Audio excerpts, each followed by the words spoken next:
Hello friends, in this quick tutorial I'm gonna be walking through how to catch a stalker on Facebook. But before getting started this video, make sure to subscribe. How to 1 minute. So first of all, you have to open your Facebook profile and now right click and click on view page source, and now press Ctrl F and type here active list and hit enter, and then here you will get a random code group as you can see. So these are my profile stalker.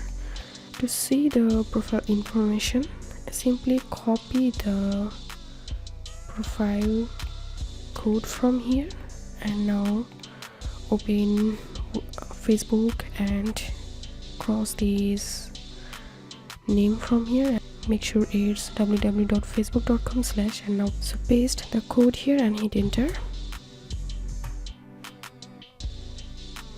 and you will directly jump into that profile who stalks you on Facebook.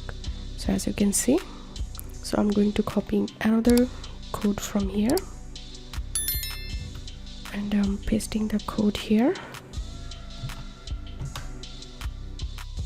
So this is the another profile who stalks me on my Facebook profile. If you have any questions, feel free to post in description. If you think to see more WordPress videos, please check the links in descriptions. If this video helped you, give a thumbs up and please consider subscribe. How to 1 minute. Thank you for watching.